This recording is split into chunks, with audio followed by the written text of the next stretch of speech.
Viva la información objetiva y profesional. A continuación, 11 Noticias, emisión estelar, en alta definición.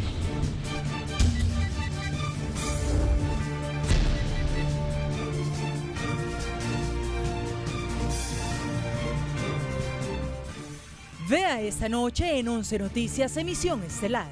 Empresarios advierten que con la derogación de la ley de empleo por hora, 700.000 empleos se perderían. Autoridades de salud confirman que están casi agotadas las vacunas pediátricas contra el COVID-19 por incumplimiento de proveedores. Plagados de droga, en menos de 24 horas, incautan 495 kilos de presunta cocaína en la zona sur del país.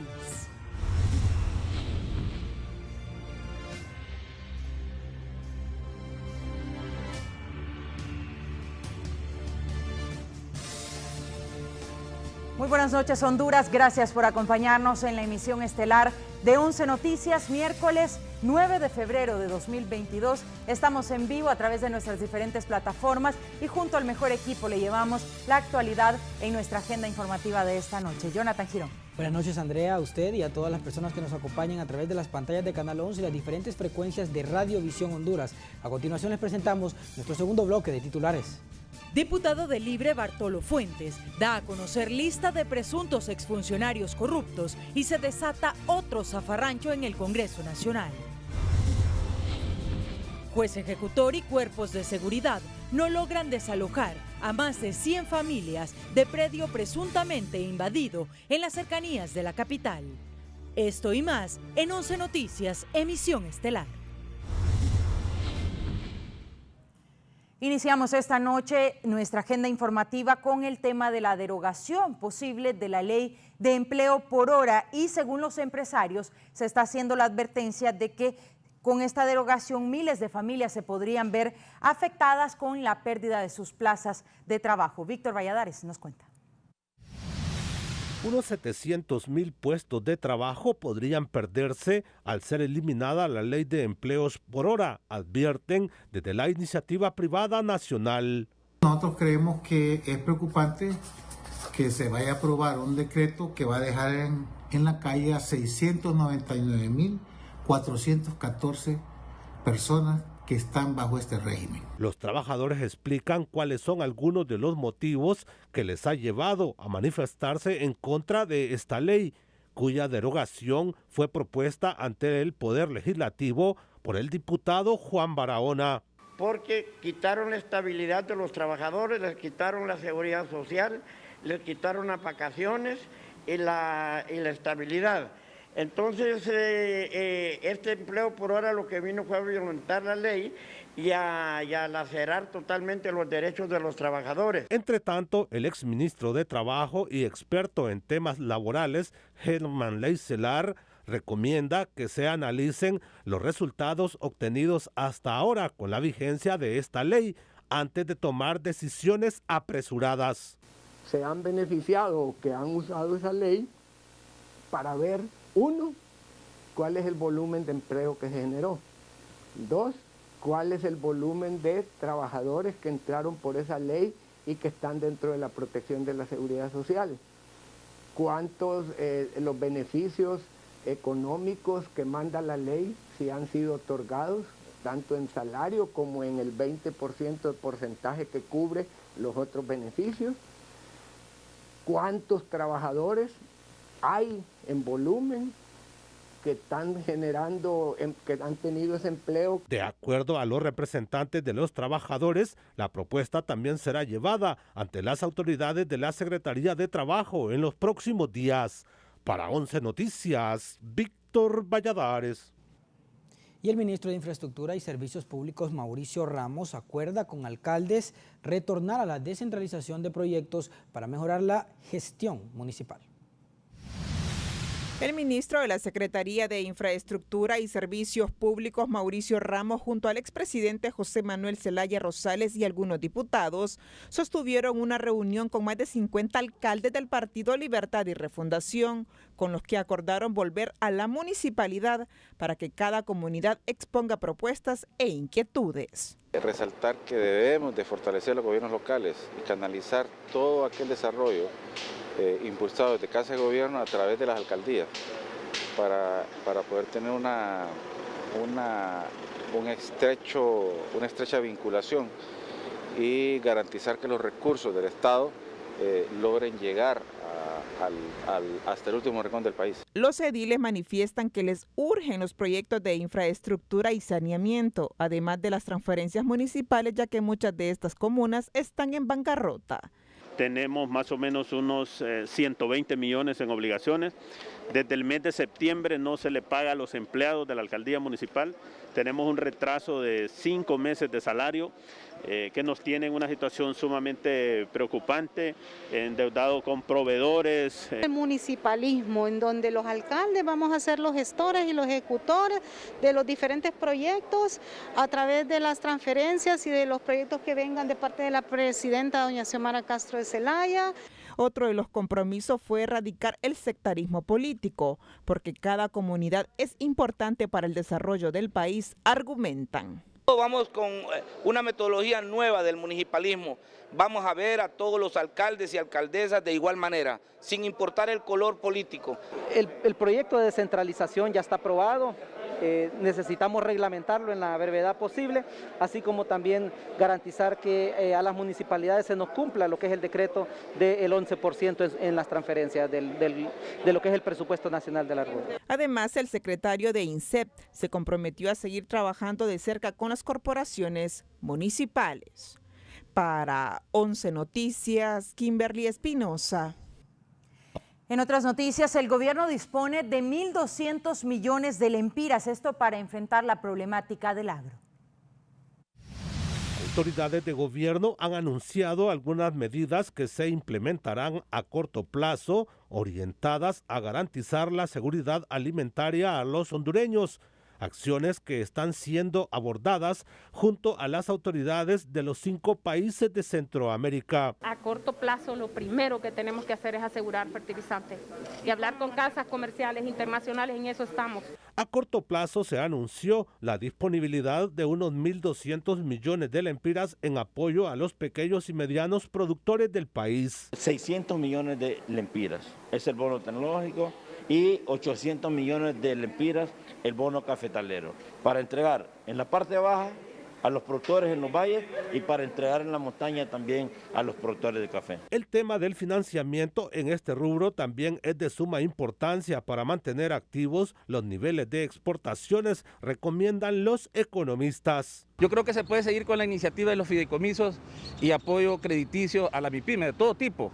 Entonces, desde el momento en que ya no existe un tinte político y no se trata de controlar fondos para proselitismo y otras actividades, entonces hoy sí estos programas pueden ser eficientes y llegar a la MIPYME. Como otra acción ya se analiza reactivar el Banco Nacional de Desarrollo Agrícola, aseguran las autoridades. Para 11 Noticias, Víctor Valladares. Y la embajada nominada de Estados Unidos en Honduras, Laura Dogu, propuso al Senado estadounidense apoyar su agenda para este país centroamericano. Odalia Urbina con los detalles. La diplomática Laura Dogu, la nominada a convertirse en la nueva embajadora de Estados Unidos ante Honduras, expuso ante el Comité de Exteriores del Senado de Estados Unidos que pretende desarrollar un abordaje multifacético para apoyar al país centroamericano en sus múltiples problemáticas sociales. Las causas ya sabemos cuáles son: corrupción, inseguridad, falta de oportunidades, especialmente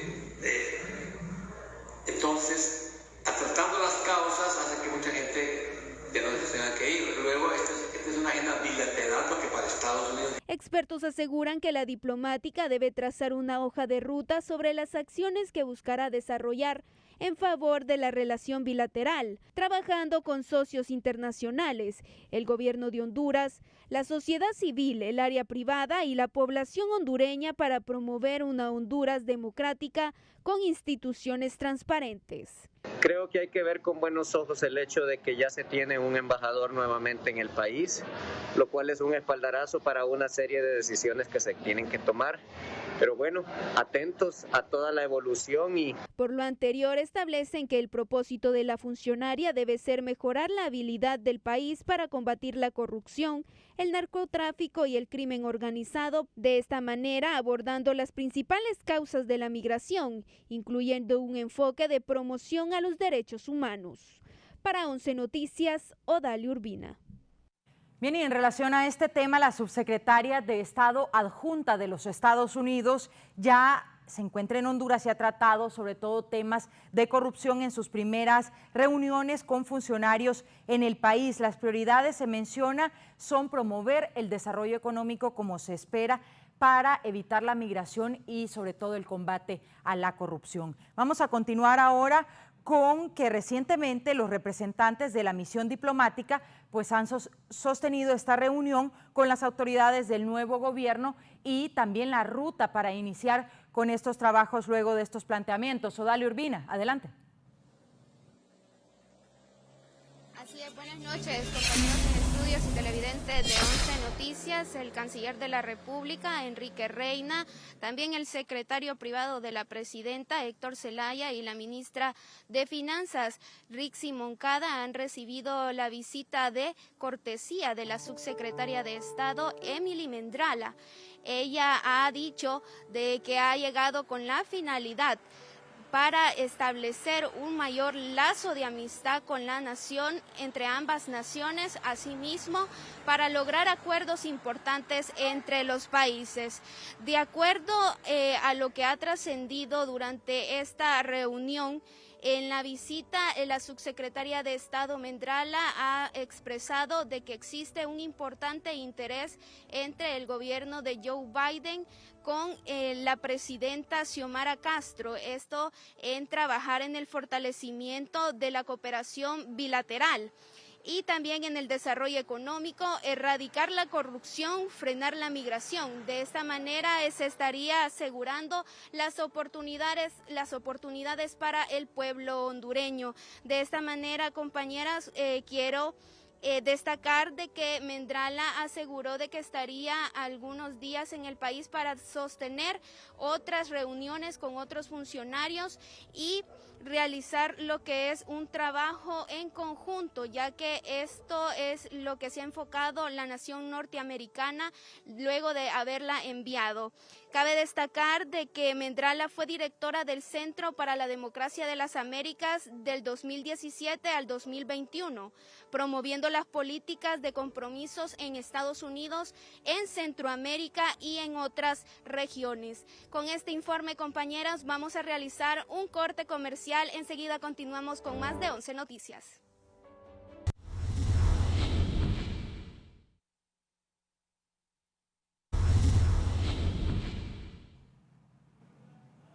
Gracias por continuar con nosotros. Abrimos este segmento en temas de salud para darles a conocer que la cifra es alarmante luego que 5 pacientes fallecen en promedio en el Hospital Móvil de San Pedro Sula. Shirley Martínez nos amplía. Médicos de primera línea de atención a pacientes con COVID del Hospital Móvil San Pedrano informaron que desafortunadamente registran hasta 5 decesos diarios por la temible enfermedad. Además que la demanda es insostenible y los insumos se están escaseando. Hemos estado teniendo casi 4 o 5 fallecimientos en 24 horas. Esto quiere decir de que no solamente pacientes complicados por COVID, sino que simple y sencillamente los pacientes llegan ya complicados a la atención al hospital móvil y estos tienen una duración muy corta en la unidad de estabilizadora o unidad de aislamiento que nosotros tenemos aquí en el Mario Catarino Rivas. A criterio de los galenos, la población está generando su propio umbral de la muerte. No se quieren vacunar, no cumplen las medidas de bioseguridad y están confundiendo los síntomas del virus con los de una gripe común. Omicron tiene mucha sintomatología parecida con un resfriado común, con una influenza, Entonces mucha gente prácticamente lo ve como una gripe, se trata como una gripe. Responsabilidad de cada uno de nosotros acudir a esos centros cuando el tiempo lo estime conveniente para cumplir con los esquemas de las 3 dosis que se están aplicando en la actualidad. A pesar de las medidas que han tomado las nuevas autoridades de salud a la ciudadanía, también le corresponde responsabilidad para mitigar el impacto de la enfermedad. Solo en el departamento de Cortés en los últimos 4 días reportaron más de 500 nuevos contagios. Para 11 Noticias, Shirley Martínez. Bien, y los reportes de la industria funeraria no coinciden con las cifras oficiales. Vamos con Iris Urbina, quien nos cuenta sobre las muertes en San Pedro Sula, y ante este incremento también hay preocupación. Iris Urbina, adelante. Gracias, buenas noches, Andrea. Tal como usted lo menciona, y es que en las últimas horas el presidente de la Asociación de Funerarias de Honduras ha señalado que existe un sobreregistro en cuanto a las muertes por COVID-19, y es que según el informe que ellos manejan en lo que va de la pandemia, un total de 22,000 hondureños han muerto por este virus. Sin embargo, de acuerdo al registro que brindan las autoridades de gobierno, el total que ellos están informando es de 10,559 hondureños. Estamos hablando prácticamente 11,000 hondureños más que han fallecido, esto de acuerdo a la información que han brindado la Asociación de Funerarias de Honduras. Y según lo que ha mencionado el presidente de la Asociación de Funerarias de Honduras, es que esto se debe a que las autoridades de gobierno solamente toman en cuenta las personas que mueren en los diferentes hospitales, tanto regionales, y no toman en cuenta las personas que fallecen en lugares lejanos, así como también aquellos que fallecen dentro de sus viviendas. Sin embargo, pues de acuerdo a lo que ellos manejan, de acuerdo a la cantidad de entierros que ellos han realizado, son 22,000 o más de 22,000 hondureños lo que han fallecido por el COVID-19. Además señalan que sí, las cifras siguen, que de 10 a 15 personas que están muriendo en este momento, el 2022 podría ser catastrófico, tomando en cuenta la cantidad de personas que siguen muriendo por el COVID-19. La información a esta hora de la noche en torno a estas alarmantes cifras que reportan la Asociación de Funerarias de Honduras, con más de 22,000 hondureños que han fallecido en lo que va de la pandemia por COVID-19. Con esta información retorno con ustedes. Gracias a nuestra compañera Iris Urbina, que nos daba detalles acerca del COVID-19. Sobre este mismo tema vamos a informarles que siguen en aumento los casos de positividad, esto según los epidemiólogos. Incrementa la positividad de casos de COVID-19 en un 50%, como consecuente el aumento de ingreso de pacientes en los centros hospitalarios del país. Epidemiólogos afirman que esta crisis se debe al mal manejo de las autoridades sanitarias del gobierno anterior. Se necesita otro tipo de intervención, puesto que estamos en crisis, nos dejaron en crisis y en un caos. Otros especialistas son del criterio que de la nueva oleada de COVID-19 no solo se debe a que la población no tenga el esquema de vacunación completo, sino que no se cumplen con las medidas de bioseguridad necesarias para contrarrestar este virus. Mantener estas condiciones en forma correcta y luego quitarle de la mente a las personas de que dicen que el Omicron no mata. Ya se están dando casos de que mueren las personas con Omicron porque hay cepa muy agresiva dentro de esta cepa. Según la presidenta del Colegio Médico de Honduras, se debe reestructurar el sistema sanitario del país, tanto en personal como en equipo, para reducir el alto nivel de contagio entre trabajadores de la salud. Es indudable, la salud pública ha sido abandonada y debe ser prioridad de este gobierno. Debe retomarse el tema de salud como una de las prioridades del gobierno, y obviamente porque si no se hacen las medidas adecuadas, pues vamos a seguir teniendo no solamente mortalidad, sino una repercusión económica importante. Durante los últimos días se confirmaron 34 decesos por sospecha de COVID-19. Se reportan actualmente al menos unas 354 personas hospitalizadas, de las cuales 332 están en condición estable o grave y 22 en la unidad de cuidados intensivos. Para 11 Noticias, Valeria Rojas. Guillermo Paz Manueles nos informa que las autoridades de salud pública ya han confirmado que lamentablemente están casi agotadas las vacunas pediátricas y que existe un incumplimiento de proveedores, por lo que todavía no tienen fecha para la llegada de los próximos lotes. El ministro de la Secretaría de Salud Pública, Cesal José Mateo, fue claro al confirmar que por incumplimiento de proveedores internacionales Honduras se está quedando sin vacunas pediátricas, lo que podría obstaculizar la inoculación para niños y niñas antes del retorno a clases. Sí, lamentablemente, y he hablado directamente con el gerente regional de Pfizer, y ellos tienen programación para todo el mundo, y la programación nuestra va 108.000 a 226.000 dosis cada semana, pero nosotros le hemos pedido que nos aceleren enviándonos por lo menos 500.000. Las autoridades de Cesal aducen que el gobierno contrató más de 500.000 de vacunas pediátricas. Sin embargo, hasta la fecha, solo han cumplido con un poquito más de 200.000 dosis, excusándose que hay países que hicieron sus pedidos muchos antes que el nuestro. Hicimos una sugerencia al ministro Esponda hace un par de días atrás. Se lo hicimos directamente, y eso es en el sentido que no se puede volver un retorno a clases ni de forma presencial ni semipresencial si no tenemos inoculados a nuestros niños por lo menos con la segunda dosis. ¿Por qué? Porque si no, esto lo que va a hacer es provocar una crisis terrible en el país de contagio. Los expertos replican que para hablar de regresar de forma segura a clases presenciales se debe estar por lo menos inoculado el 90% de los menores de edad. Recuerde que esto recién ha salido y todos los países quieren tener sus dosis para inmunizar a la población infantil. Con respecto a eso, pues será la Secretaría de Salud la que agilice la compra o la adquisición de estas vacunas. Guillermo Paz Manueles, 11 Noticias. Y más de 200 casos de conjuntivitis se registran en los municipios de Villanueva, Naco y Choloma, como los de mayor incidencia en el departamento de Cortés. Los expertos manifiestan preocupación porque las enfermedades prevenibles están tomando epidemia en la zona norte del país, por lo que sugieren a la población practicar medidas de higiene como lavado de manos, evitar tocar objetos contaminados y el contacto con los ojos.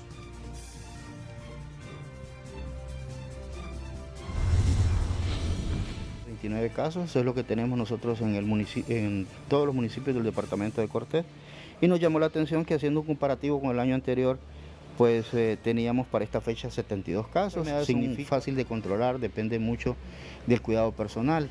En ese sentido hay que tener mucho cuidado con lavarse las manos frecuentemente, tener cuidado de que si tocó algo, pues lavarse de manera inmediata, no tocarse los ojos. Y en las instalaciones de la Cancillería hondureña, la Secretaría de Salud Pública recibió de parte del pueblo y gobierno de Taiwán una donación valorada en más de $1 millón, consistente en equipo médico quirúrgico y mascarillas pediátricas para suplir la demanda en centros hospitalarios y escuelas.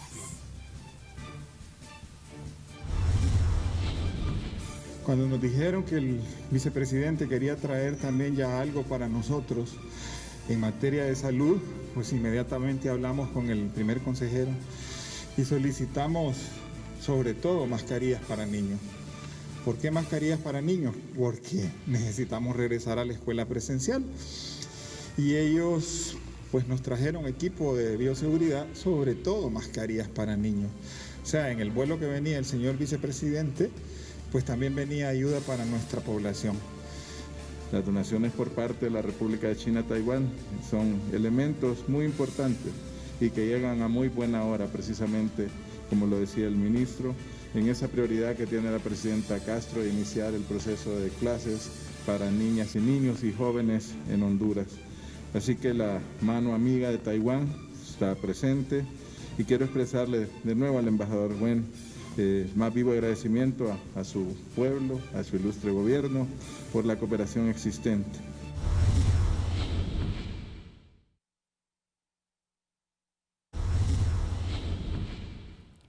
Estamos de regreso, son las 9:27 de la noche. ¿Cómo ha sido la actividad de este día en resumen en el Congreso Nacional? Fernando Arteaga, adelante con usted.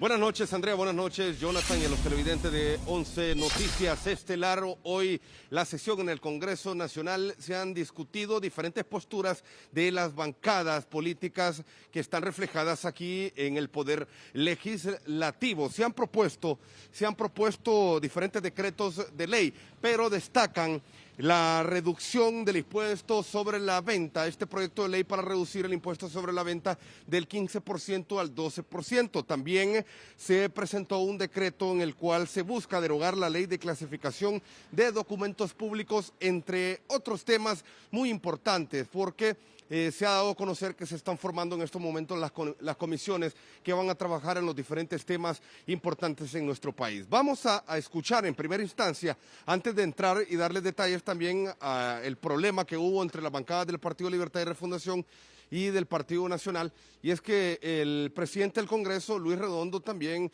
se manifestó, ya que continúan las quejas de parte del Partido Nacional para que se ratifique y se pueda elegir de una manera legal, como ellos manifiestan, la Junta Directiva de este Congreso Nacional. Escuchemos al ingeniero Luis Redondo.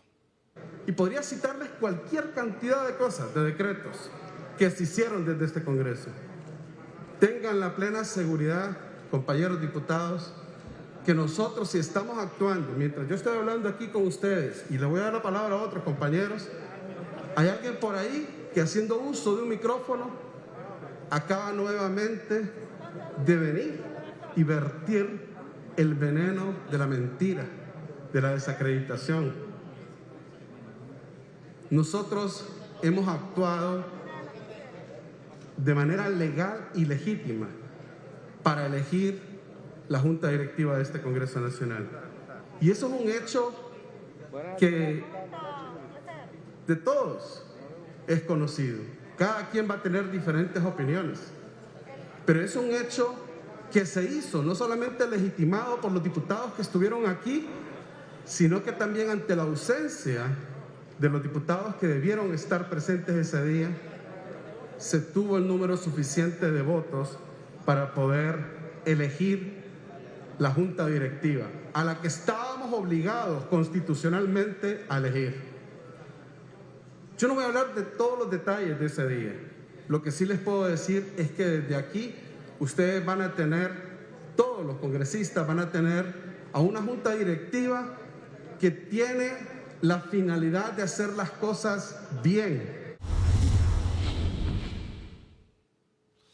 Lo que decía el presidente del Congreso Nacional, Luis Redondo. Vamos a explicarles rápidamente cómo se genera la problemática aquí en el Poder Legislativo. Diputados del Partido Nacional denunciaron al parlamentario de Libre, Bartolo Fuentes, de que habría golpeado antes de iniciar la sesión a la diputada de la misma bancada de Libre, Melvi Ortiz.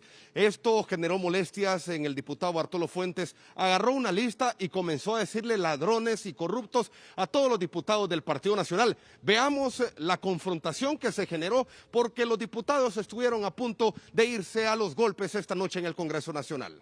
A ver, estoy esperando que uno tenga el valor y diga, yo estoy limpio. De veras, usted está limpia. No sea sinvergüenza. No sea sinvergüenza. Son ladrones. Son ladrón, son ladrón, son ladrón, son ladrón, son corruptos, son saqueador, son sinvergüenza, son ladrones, son ladrones. Compañeros diputados, el orden, son ladrones. Compañeros diputados. Limpio, no papa. El orden, por favor.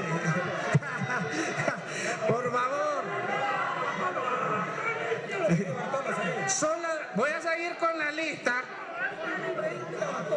Carlos Eduardo Cano Martínez. Carlos Roberto Ledesma Casco. Son delincuentes. Son ladrones. Son ladrones. Son ladrones. A ver, David Sanín Manaiza Ramírez también es parte de la banda de criminales saqueadores de los fondos del Estado de este país. ¿Ya? Eder Leonel Mejía Laínez es de mi departamento. Eder es del Negrito, en el departamento de Lloro. Eder también es parte de la banda de criminales. Compañeros diputados, por favor. Ocupen sus curules. Compañeros, los debates. Compañeros diputados, por favor. Ocupen sus curules, por favor. Respetémonos la integridad. Bien, este es el momento de tensión que se vivió hoy en el Congreso Nacional, luego de todas estas acusaciones que se hacían entre la bancada de Libre y el Partido Nacional. De momento, lo que podemos informarles a esta hora de la noche, el presidente del Congreso ha convocado para el próximo martes a las 2 de la tarde para que continúe la sesión legislativa. Con esto retornamos con ustedes hasta el estudio. Gracias a nuestro compañero Fernando Arteaga por este amplio resumen de lo que ocurrió este día en el Congreso Nacional. Y sobre este mismo tema seguimos ampliando que expertos destacan la productiva legislativa en la primera sesión con la asistencia de 128 diputados. La primera sesión con los 128 diputados propietarios del Congreso Nacional dejó diversas impresiones luego de las iniciativas de los parlamentarios que presentaron proyectos de ley que desmontan diversos procesos desarrollados en 12 años de gobierno nacionalistas y que, según los proponentes, buscan beneficiar a los hondureños. Asimismo, llamó la atención que los dimes y diretes continúan en este nuevo periodo, analizan expertos. Lo que esperamos es que haya un Congreso muy fuerte en cuanto a sus decisiones basadas en ley en beneficio de las personas. Otros consideran que a pesar que se ve un ambiente favorable para la democracia en Honduras, es importante poder dejar clara la situación legal que se vive en ese Congreso. Todos estos proyectos de decreto son importantes y es ahí donde hacemos un llamado a la clase política que se pongan de acuerdo. Ya hicieron los primeros acercamientos. Finiquitemos este asunto, démosle vuelta a la página y que inicien un proceso de trabajo arduo para poder reconstruir el pueblo hondureño. Desde la sociedad civil esperan que el actual Congreso legisle con la misma sintonía del Poder Ejecutivo para que ambos puedan generar un mayor desarrollo en el país. Los poderes del Estado son independientes, pero son complementarios entre sí. Y ahora ya Honduras ya no quiere ver nuevas crisis, Honduras quiere ver que trabajen en pro de la paz y la estabilidad de Honduras. Y recuerde que hay una agenda que dentro de la campaña presidencial de Libre se manifestó. Y también es fundamental que se trabaje unido para que se logre completar. Asimismo, se espera que la Junta Directiva mantenga la actitud participativa y se permita a todas las bancadas accionar desde ese poder del Estado. Para 11 Noticias, Fernando Arteaga. Y algunos analistas políticos están recomendando a los parlamentarios que se reduzca la tensión, que se deje el dime que te diré y la polarización para que se dé paso y tiempo a la agenda legislativa. Analistas son del criterio que es urgente bajar la tensión y polarización que se ha adueñado del Congreso Nacional. Esto con el objetivo de que los diputados arranquen de lleno con una agenda legislativa integrada y propositiva. Estas cosas son las que nos tienen que llamar muy profundamente a la reflexión, porque yo creo que ya ha transcurrido mucho tiempo y definitivamente ya se está volviendo imperativo que dialoguen, se sienten, hagan consensos. El designado presidencial Salvador Narrala argumenta que desde el Partido Salvador de Honduras y Libertad y Refundación se mantiene una agenda a favor de las grandes mayorías. La confrontación se produce cuando un grupo de PSH y de Libre defiende los intereses de la mayoría y los que ahí están atornillados y que pertenecen al Partido Nacional intentan que el neoliberalismo y las costumbres viejas prevalezcan. Los debates dentro de la Cámara son algo normal, porque así se construye la democracia, argumenta el diputado Rafael Sarmiento. Ese es el debate de ideas permanente en el Congreso Nacional, es un parlamento. Ayer se dieron 40 participaciones, nunca antes visto, de todas las bancadas. Esa es una dinámica permanente que la vamos a ver.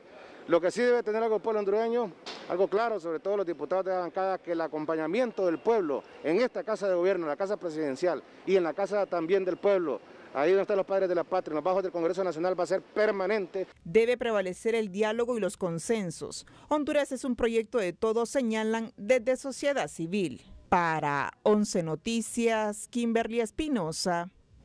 Y ante la demanda de respeto que exigen, en este caso los diputados nacionalistas, desde otras bancadas les exigen de que se dejen de excusas y que comiencen a trabajar por el país. A su retorno a la Cámara Legislativa, el diputado nacionalista Antonio Rivera Callejas exigió a sus compañeros de Cámara respetar la voluntad del pueblo hondureño en los 3 niveles electivos, ya que también tienen una fuerte representación evidenciada en el número de votos obtenidos en las pasadas elecciones. El pueblo hondureño habló el 28 de noviembre y en el Poder Ejecutivo le dio una triunfo contundente a su candidata. Eso lo reconocemos. Nos sacaron más de 500,000 de votos. Sin embargo, ese mismo pueblo solo le dio a ustedes 50 diputados y a nosotros 44, solo 6 de diferencia. Y a nivel de corporaciones municipales nos dio a nosotros 144 corporaciones municipales y a ustedes menos de 70. Si usted habla hoy de respetar la voluntad popular, respétela en los 3 niveles electivos: presidente, diputados y alcaldes. Desde Libertad y Refundación les responden a los nacionalistas motivándoles a que lleguen a trabajar sin tantas excusas al Congreso Nacional. Cuesta que ellos entiendan que se les terminó la dictadura de 12 años. Hay un pueblo soberano que con firmeza les dijo que salen del poder. Entonces es que hasta ayer llegan a trabajar, no habían llegado a trabajar. Nos alegró, le dimos la bienvenida al primer día de trabajo. Tienen que acostumbrarse, ahora hay que trabajar. La bancada del Partido Salvador de Honduras entiende la postura del nacionalismo como parte de su costumbre de llevar las riendas del poder legislativo. Que vienen de 12 años de mandar aquí en el Congreso, de abrirle, cerrarle la puerta a quien quiere, darle y no darle la palabra, a una situación de que les va a tocar asumir una situación, un papel de oposición.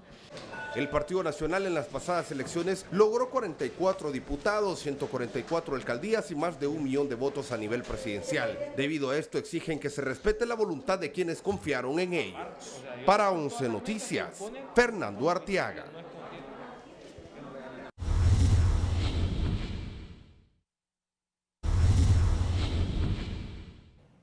Gracias por continuar con nosotros en 11 Noticias, emisión estelar. Y ahora nuestro compañero René Amaya nos da a conocer que un juez no logra orden de desalojo a familias en el sector conocido como Aguas del Padre, en la salida al sur de la capital.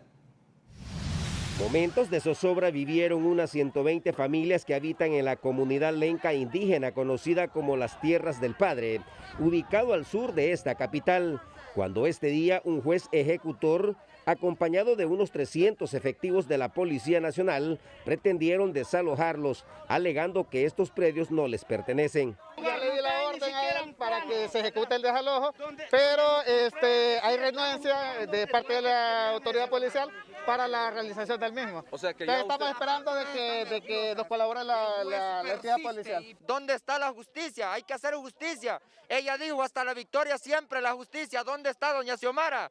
Pronúnciese en este momento, el pueblo la necesita. La expulsión por momentos se vio truncada luego de que se comprobara que la orden tenía 1 año de vencida, pero al cambiar la misma, a la Policía Nacional no le quedó otra alternativa que ingresar a estos predios y hacer cumplir la ley. Esta orden de desalojo no debería de ser nulo, el desalojo no debe de valer. ¿Qué significa eso? ¿Que es extemporáneo?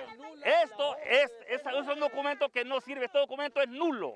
Porque la fecha es porque la fecha está mala. Ellos están perdidos, no saben lo que andan haciendo, como ustedes han visto, se paran en un lado, se paran en otro, no saben, no tienen un plano donde quieren desalojar. No es fácil definitivamente este tipo de situaciones, nos ponemos en el lugar de las personas que están siendo desalojadas y es muy difícil. Después de unas 10 horas, los agentes policiales rodearon las 320 manzanas de tierra ocupada por esta familia campesina y aunque la situación por momentos se vio tensa, al final se logró que dicho desalojo no se ejecutara gracias a la intervención inmediata de las autoridades del gobierno que preside Xiomara Castro de Celaya. Tenemos como Secretaría de Estado en el Despacho de Derechos Humanos la potestad para coordinar y para dirigir la política pública en materia de derechos humanos en los 3 poderes del Estado. Por ende, hemos hecho esa manifestación y hoy nos hemos presentado aquí. Estas tierras son peleadas por el empresario Mario Facusé, pero los campesinos dicen tener la documentación de la propiedad que data desde la época colonial,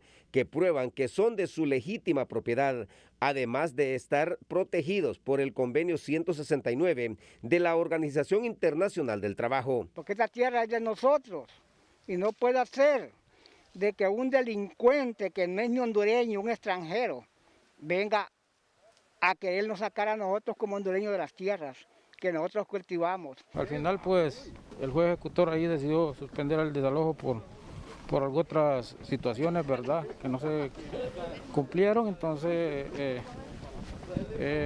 va a ser reprogramado, ya que este es un desalojo ordenado y en su momento, pues, se va a volver a hacer. pero ya garantizando los derechos y las garantías constitucionales de cada uno de los miembros que viven acá. René Amaya, 11 Noticias.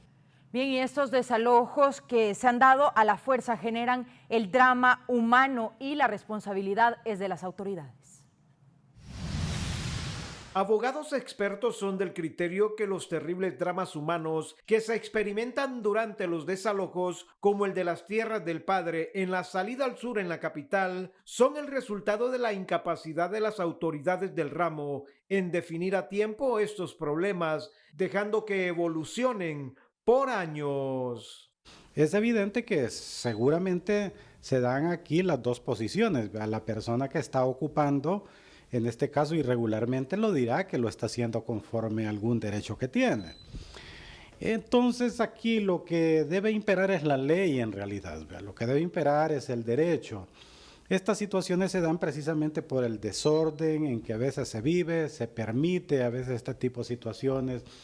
Se explicó que generalmente las partes en disputa de tierras alegan ser los legítimos dueños, cuando a veces atrás de ellos hay invasores de oficio que los asusan para apoderarse de las mismas, amparados en títulos de propiedad coloniales o antiguos, heredados a las etnias. Mientras tanto, existan decisiones también por parte de los tribunales en las cuales ordenan estos desalojos de una u otra forma, sin perjuicio que, como usted lo decía, es un drama humano ver el desalojo de esto, se deben de buscar los canales correspondientes para hacer efectivos los mismos.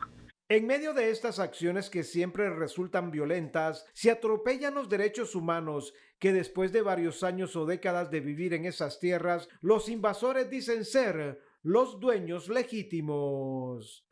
Aquí también debo decirlo y con mucha responsabilidad, lo que está pasando en el Aguán también. Aquí hay grupos organizados a nivel del país, unos que viven de eso y otros que en efecto son lo que dicen ser. Guillermo Paz Manueles, 11 Noticias. Y condenan por los delitos de daños agravados y privación de libertad a 6 de los 8 defensores del río Guapinol. 6 de los 8 defensores del río Guapinol fueron declarados culpables por los delitos de daño agravado y privación de libertad.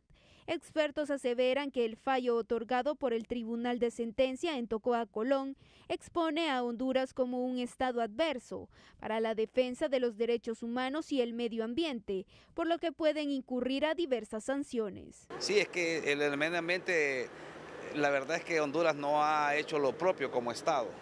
Han habido sendas violaciones de derechos humanos a estas personas que pertenecen a grupos étnicos. ¿Cómo es posible que un estado que ha suscrito algunos convenios, de los cuales Honduras pues ya hace propios, y ya la misma Constitución establece que ellos son los que manda la misma Constitución, el ordenamiento jurídico, a la tutela efectiva de ese derecho a los grupos ancestrales, pero por otra parte los están condenando? Para la comisionada de los derechos humanos en Honduras, Blanca Izaguirre, existe la preocupación en la criminalización en la defensa del medio ambiente, exponiendo al país su renuencia con convenios internacionales que pedían la liberación inmediata de los ambientalistas, comprometiendo la responsabilidad estatal. Sigue siendo realmente una preocupación tanto para esa institución como para los organismos de derechos humanos, que hemos brindado recomendaciones en aras de evitar el uso de tipos penales para criminalizar el trabajo de los defensores del medio ambiente.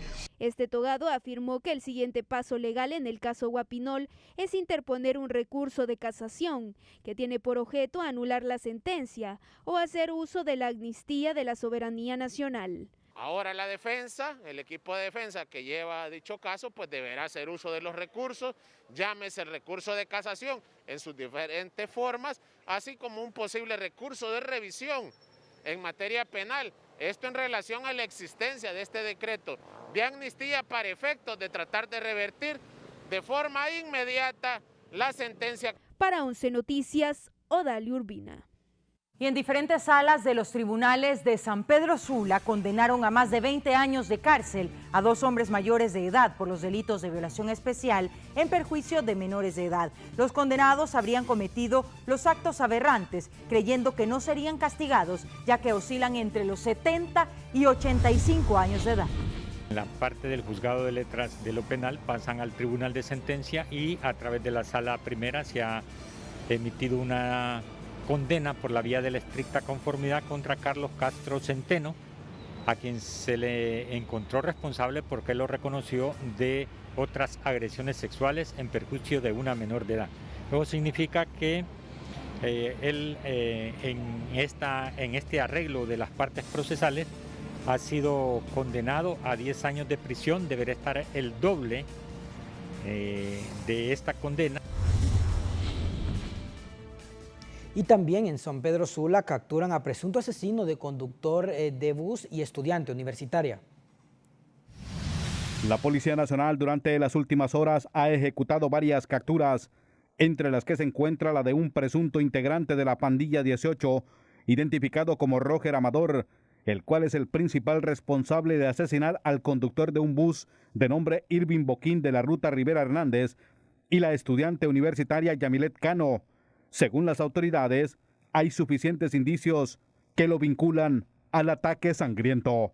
Se ha requerido, se le ha decomisado un arma de fuego tipo revólver, la cual se está investigando en nuestros laboratorios para poder determinar de manera científica si habría sido el arma que participó en ese doble homicidio. Por su parte, los dirigentes del transporte se declaran en emergencia, ya que en las últimas horas son 2 trabajadores del rubro los que han sido asesinados. En emergencia porque miramos que cada vez que hay un atentado contra las unidades, llámese de bus, de un taxi, de una mototaxi, siempre los compañeros terminan perdiendo la vida a manos de estos delincuentes. Entre las detenciones también está la de una mujer, la cual suponen responsable de matar a un joven por robarle su motocicleta en Azacualpa, Santa Bárbara, junto a su compañero de hogar. Le ha dado detención a una fémina, esta de 22 años de edad, a quien se le presume responsable del delito de asesinato, robo con fuerza e intimidación. Para 11 Noticias, Herlin Díaz.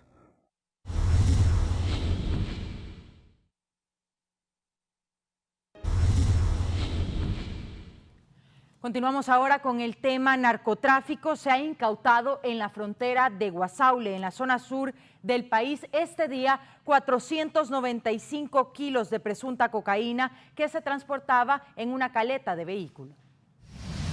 La Dirección Nacional Policial este día ha desarrollado una operación de impacto en la zona sur del país, donde se dio la detención a un ciudadano de 27 años de edad y posteriormente se realizó el decomiso de un vehículo tipo camión. En este se realizó una inspección minuciosa y se localizó el depósito con fondo falso tipo caleta en la parte derecha de la paila. En su interior encontraron alrededor de 236 envoltorios color verde, portaban una leyenda que se lee Tucán, y asimismo 259 que tenían un distintivo color café con líneas verdes y azules con unas letras RLX, con la palabra koala y el número 1942. Las autoridades policiales remitieron a este ciudadano a los juzgados correspondientes para realizar el trámite correspondiente a ley. Desde Choluteca para 11 Noticias, Cristina Costa. Y la unidad antimaras y pandillas creadas entre el Ministerio Público y el FBI será un disuasivo para las agrupaciones criminales que han sentado sus bases en varias zonas del país. Se ha comenzado con la creación de la Unidad Antipandillas Transnacionales entre el Buró Federal de Investigación FBI y el Ministerio Público de Honduras, lo que permitirá acciones puntuales entre los Estados Unidos y Honduras en el combate de estas agrupaciones criminales que han sembrado muerte y violencia en diversas zonas del país. Es importante el poder tener este apoyo de una agencia tan importante en los Estados Unidos como es el FBI, con quienes también se va a estar trabajando de manera conjunta para hacer frente a este flagelo que es la criminalidad transnacional representado en maras y pandillas, un problema que no solo atañe a Honduras, sino que también a los Estados Unidos. Quienes conocen el tema creen que este apoyo es vital para un combate efectivo, tomando en cuenta que las actividades de las agrupaciones ilícitas propician que los índices de violencia se disparen de manera estrepitosa. Bien, sí hemos tenido noticia de esto hace unos 3 días que se firmó este convenio. Creo que es muy positivo para Honduras y también para los intereses de Estados Unidos, porque una de las cosas que genera migración forzada de las poblaciones del Triángulo Norte hacia Estados Unidos es precisamente la incidencia de violencia que germina donde hay presencia de maras y pandillas. A criterio de los estudiosos del fenómeno social, esta es una etapa en la que deberán hacerse efectivas las coordinaciones necesarias entre la Agencia Técnica de Investigación y el FBI para cerrar filas ante un flagelo que cada día desangra a la población y provoca la huida de familias enteras que huyen de sus comunidades por las amenazas de estos grupos que siembran el terror. Bueno, esperamos primero el combate realmente a estos grupos criminales como son las maras y pandillas. Aunque el Ministerio Público es un organismo independiente, sin embargo, su misión es representar, defender y proteger a toda la sociedad en nuestro país. Parte de los delitos que se pretenden neutralizar son la extorsión, narcotráfico, lavado de activos, asesinatos, desplazamientos forzados, y esto solo es posible con la colaboración de naciones como los de Estados Unidos. Para 11 Noticias, Giovanni Villalobos. Bien, y persisten las irregularidades en los hospitales móviles que fueron adquiridos por cerca de 48 millones de dólares y trasciende que la empresa encargada del ensamblaje o del montaje de los mismos no podrá continuar con su trabajo en el país por la falta de pago desde hace 9 meses. La habilitación de los hospitales móviles en medio de los altos índices de positividad en varios departamentos del país tiene más obstáculos. Ahora es que los empleados contratados por el proveedor de Turquía no pueden seguir con el proceso de ensamblado, ya que desde hace 9 meses no reciben salario, lo que atrasa más la puesta en funcionamiento de los sanatorios, denuncia el reconocido médico sanpedrano, ahora diputado Carlos Umaña. Y se me acercó el proveedor de servicios de la compañía turca que está ensamblando los hospitales móviles y me manifestó que mientras no le paguen los turcos, él no va a terminar los hospitales y que tampoco desea que se meta alguien de la Secretaría de Salud o de INVES a tratar de arreglar una situación que no están capacitados. Solo él tiene la facultad de ensamblar estos hospitales. Son 3, según me manifestó, que no le pagan los turcos desde hace 9 meses. Los especialistas se llaman a la preocupación porque cada día suman y siguen los casos detectados del patógeno y los hospitales se vuelven insuficientes para albergar a los pacientes. La mera verdad es que han pasado ya 2 años y no se ve el resultado de esa cantidad de dinero, ¿verdad? Ni siquiera en que los hayan terminado de ensamblar, imagínense ustedes que los hayan terminado de reparar porque vinieron en condiciones sumamente devastadas, ¿verdad? Los miembros del Colegio Médico de Honduras mantienen la tesis de que estas estructuras jamás serán útiles para la emergencia, por lo que se deben recuperar los más de 47 millones de dólares y acondicionar los principales centros hospitalarios a nivel nacional. Lo que tiene que buscar el Estado de Honduras es ver la manera que le devuelvan su dinero, demostrar que fueron estafados y que no son ese tipo de hospitales los que necesitamos. Y por supuesto, la ley interna del país debe someter a la justicia a todos, no solo los de abajo ni los intermedios, a los de arriba, a los que dieron la orden. Para 11 Noticias, Giovanni Villalobos. Bien, y de esta manera terminamos 11 Noticias, emisión estelar, agradeciendo como siempre su fidelidad con este espacio informativo e invitándola a quedarse con la programación de Canal 11. Así es, Andrea, siga con nosotros, ya viene Marlon Mejía, el gallo de los deportes, con lo más relevante a nivel nacional como internacional. Buenas noches.